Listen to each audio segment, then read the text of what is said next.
Hello everyone and welcome to my channel, and today I'll be reading an Arlecchino Listener by me. So let's get into it. The ballroom gleams under chandeliers, like dripping jewels. They are thick with perfume. Masquerades, after all, were never just about dancing. And so you drift through the crowd, half amused at the sheer extravagance of it all.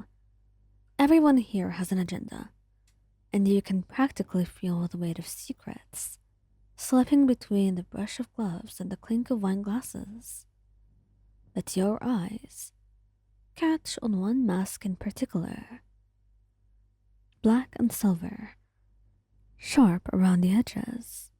It frames even sharper eyes that survey the crowd. She stands apart from the swirling dancers, unmoved by the music.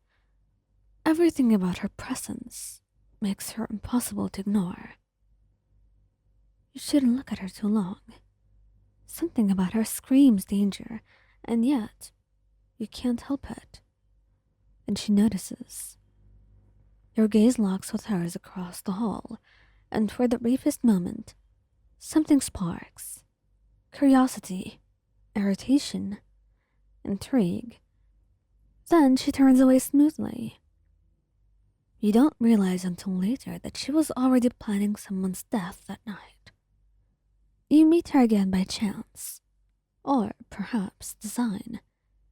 The masquerade has sprawled into its later hours, the music lilting softer, guests growing drunker, guards more relaxed, and you step away from the glittering crowd into the long marble corridor, draped in candlelight.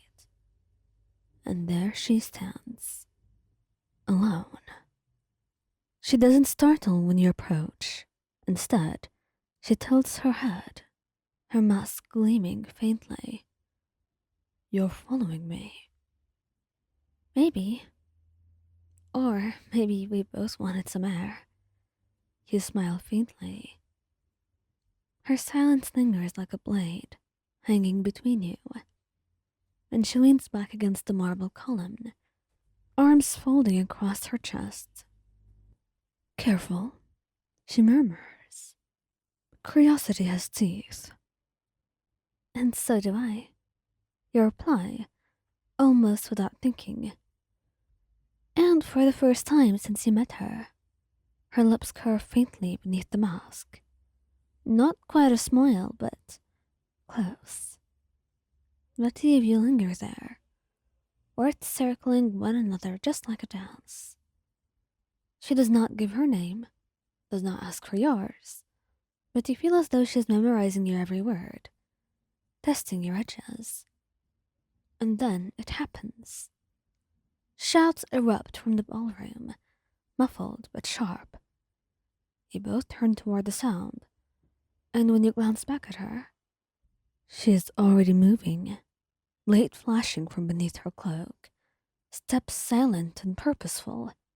You shouldn't follow, you know you shouldn't, but something in you refuses to let her vanish into the chaos alone.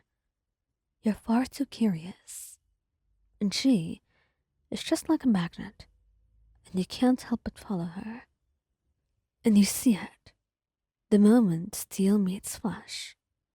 Her target is a noble, though his title matters little. She moves like lightning, her strikes clean and efficient. The mask conceals her face, but her poise, her cold calculation, tell you everything. This is no crime of passion. No, this was simply a mission. And she was in her element. She had done this many, many times. You freeze, the reality settling in. She is an assassin, at the very least. And then she looks over her shoulder, sensing your presence. The word slows, music falters, and gasps echo. Guards rush forward, but all you can see are her eyes, pinning you in place. And you wonder then, would she want to leave no witnesses? But you don't turn her in. Instead, When the guards shout for witnesses, you step forward, drawing their attention, stalling them just enough for her to vanish into the shadows.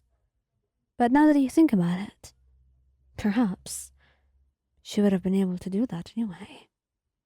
By the time you're questioned and dismissed, she's gone, and you expect never to see her again. But weeks later, she finds you. It's midnight when the knock comes at your door, and you open it cautiously, and there she stands. Her mask is absent, though her presence is unmistakable. Tall, poised, and dangerous. You, she says simply, and you're just caught off guard for a moment before you echo. You? And you're unsure whether to laugh or bolt. She steps inside without asking permission, her eyes scanning the room as though ensuring no one else lingers in the shadows. Why didn't you speak? You shrug, your heart racing. Didn't seem like you wanted me to. And well, he was a shit man. I've heard a lot about him. Her gaze narrows, studying you. That was risky. And you didn't even know who I was. Maybe I thought you were worth it. Her lips twitch. You are a fool. Probably. But you're here now, aren't you? She goes quiet, the silence stretching, and finally she steps closer. You shouldn't want to get to know me. People who do often regret it. And not most people. And also, if you didn't want me to know you, you wouldn't have come here, right? She looks at you for a little bit, and she smiles. That's true. And you step closer now. The distance between you, a lot smaller. In every sense of the word, not just physically. If this is your test to deter me, then I will have you know I'm not easily deterred. Brat, she mutters, though there is only amusement in her voice. And then, before you can think too hard, she kisses your cheek and leaves through the door, leaving you utterly stunned and longing. And you know that after this meeting, you will definitely see her again.